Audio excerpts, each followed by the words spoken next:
Assalamualaikum dan salam sejahtera. Saya Mona Linda binti Roslan, nombor metrik 274355. Kumpulan kami memilih syarikat Toyota Motor Corporation. Toyota Motor Corporation diasaskan pada tahun 1937. Toyota Motor Corporation pengeluar automotif multinasional Jepun yang beribu pejabat di Toyota City, Aichi, Jepun. Toyota Motor Corporation merupakan pengeluar kereta terbesar di dunia. Toyota Motor Corporation diiktiraf atas komitmennya terhadap kualiti melalui berbagai anugerah dan penghargaan. Toyota Motor Corporation menerima hadiah demin iaitu anugerah antarabangsa berpraktis yang diberikan kepada syarikat yang menunjukkan pencapaian yang cemerlang dalam pengurusan kualiti. Toyota Motor Corporation juga mematuhi beberapa piawaian khususnya industri termasuk ISO 9001 untuk sistem pengurusan kualiti. Seterusnya disambung oleh sahabat saya, Encik Azmi.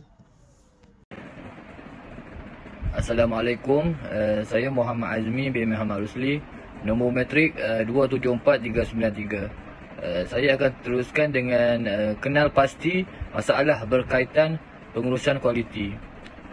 Berikut adalah masalah Toyota Motor Corporation berkaitan pengurusan kualiti.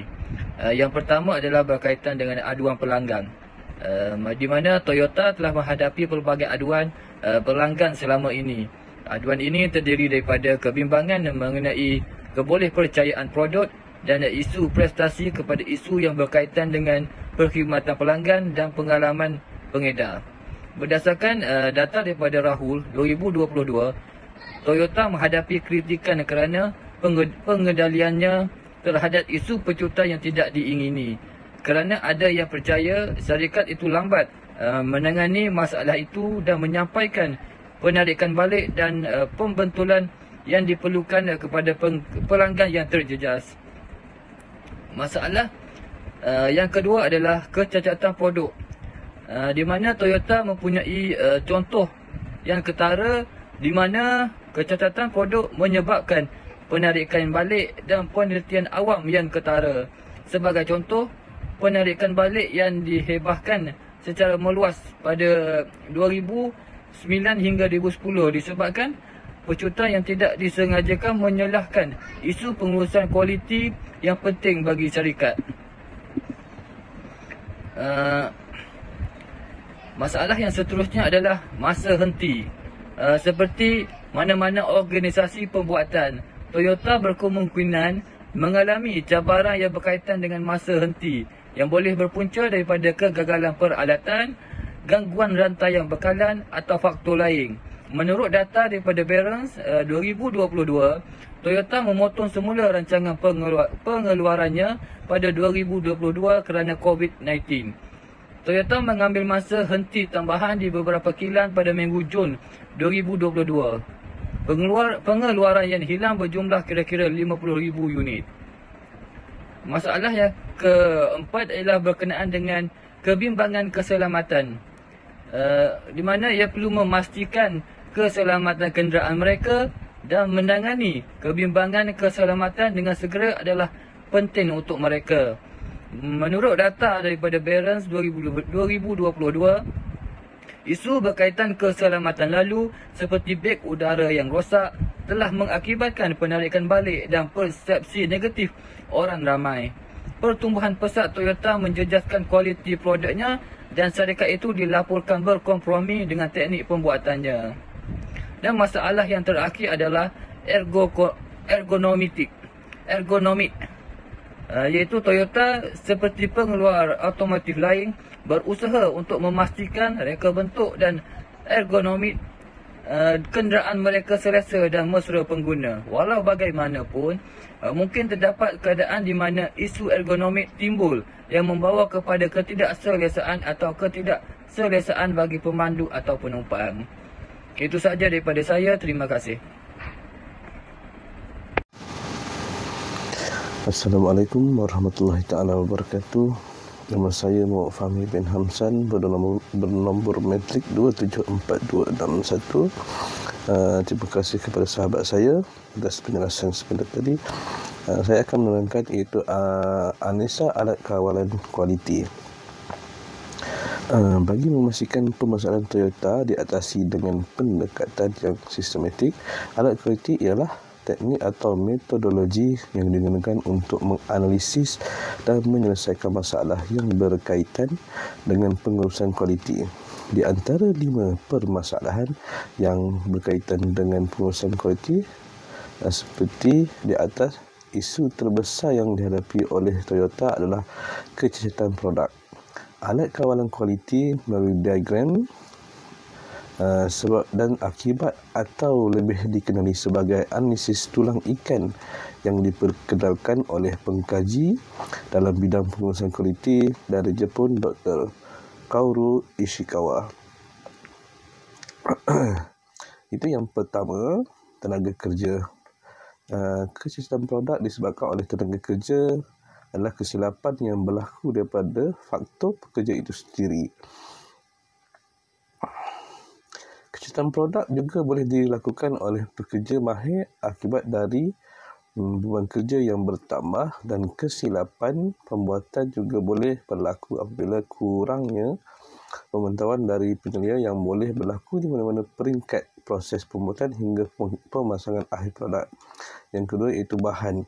Jika prosedur kawalan kualiti bahan tidak dipatuhi dengan betul, produk yang rosak mungkin akan terlepas ke pasaran dan ini akan membahayakan pengguna. Yang ketiga itu persekitaran. Ini termasuk pendedahan kepada suhu melampau, kelembapan atau bahan kimia, faktor persekitaran yang boleh menyebabkan pelbagai masalah termasuk hakisan, keretakan dan lusuh. Yang keempat, ini boleh berlaku, itu kaedah.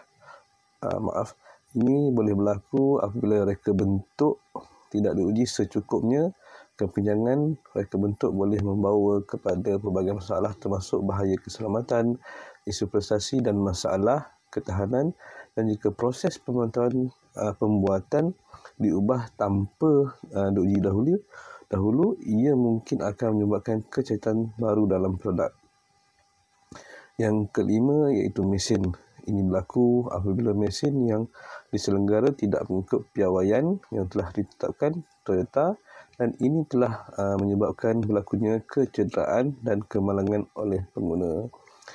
Sekian, terima kasih daripada part saya. Teruskan kepada sahabat saya. Terima kasih.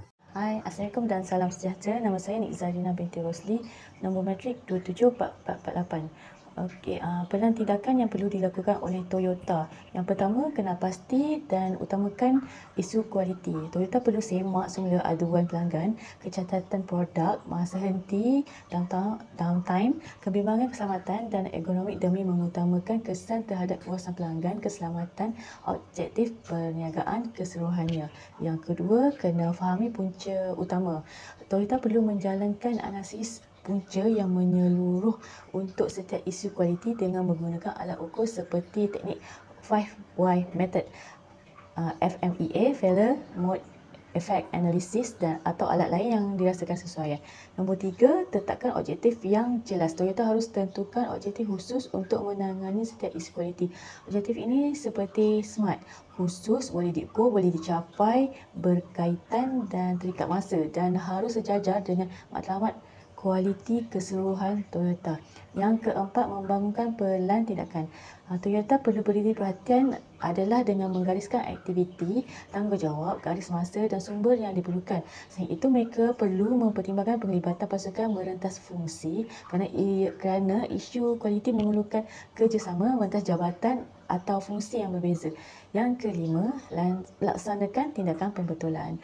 Toyota juga harus melaksanakan pelan tindakan dengan melaksanakan tindakan pembetulan yang dikenal pasti seperti melibatkan penambahbaikan proses, mereka bentuk semula ciri produk, melatih pekerja atau sebarang aktiviti lain yang perlu untuk menangani punca dan meningkatkan kualiti. Yang keenam, pantau dan ukur kemajuan.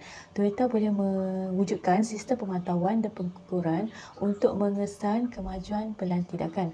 Mereka boleh menentukan KPI dan kerap menilai keputusan. Ini akan memberikan gambaran tentang keberkesanan tindakan yang dilaksanakan dan yang membolehkan pelasaran tepat pada masa jika perlu. Yang ketujuh, yang terakhir sekali, penambahbaikan berterusan. Toyota boleh tekankan budaya penambahbaikan berterusan dengan kerap menyimak hasil pelan tindakan dan mengambil pengajaran yang dipelajari dengan menggalakkan penglibatan pekerja dalam mengenal pasti peluang penambahbaikan baru dan melaksanakan perubahan untuk menyalakan isu kualiti yang serupa pada masa hadapan. Itu saja, saya serahkan pembintangan saya kepada Nurul Syazrina.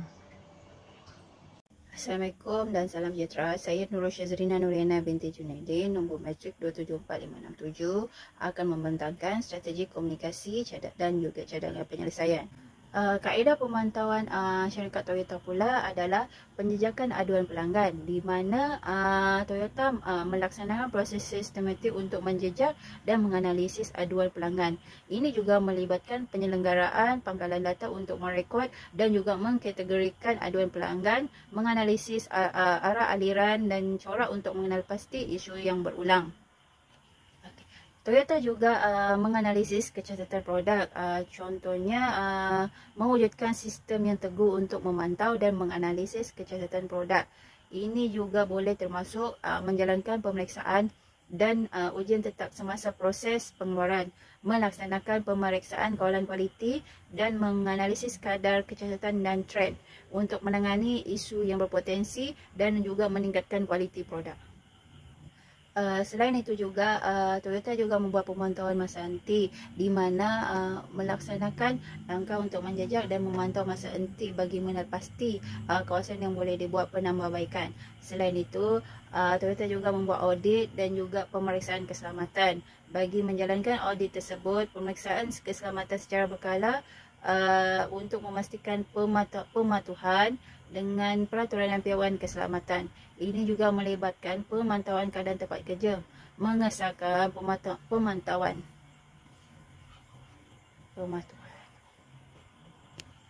kepada protokol keselamatan dan juga menjalankan penilaian risiko untuk mengenal pasti dan menangani potensi bahaya keselamatan. Selain itu juga, Toyota membuat penilaian ergonomik, di mana boleh mempertimbangkan untuk menjalankan penilaian ergonomik biasa untuk menilai reka bentuk dan susun atur ruang kerja, alatan dan peralatan. Ini juga membantu mengenal pasti potensi isu ergonomik yang boleh menyebabkan ketidakselesaan. Kesimpulannya, Toyota Motor Corporation mengeluarkan kenderaan hybrid terkemuka dunia yang terdapat lebih daripada 1.700.000 hybrid Toyota di jalan raya ketika ini. Dan walau bagaimanapun, ia penting untuk ambil perhatian bahawa aplikasi khusus alat kualiti memerlukan analisis terperinci bagi setiap isu dan puncanya. Toyota juga mungkin mempunyai alat dan metodologi kualiti proprietari sendiri yang disesuaikan dengan keperluan khususnya. Selain itu juga adalah penting untuk mengambil perhatian bahawa pelan tindakan yang dicadangkan untuk isu kualiti. Toyota Motor Corporation memerlukan pemahaman mendalam di mana tentang konteks khusus dan juga proses dalaman. Sekian, terima kasih.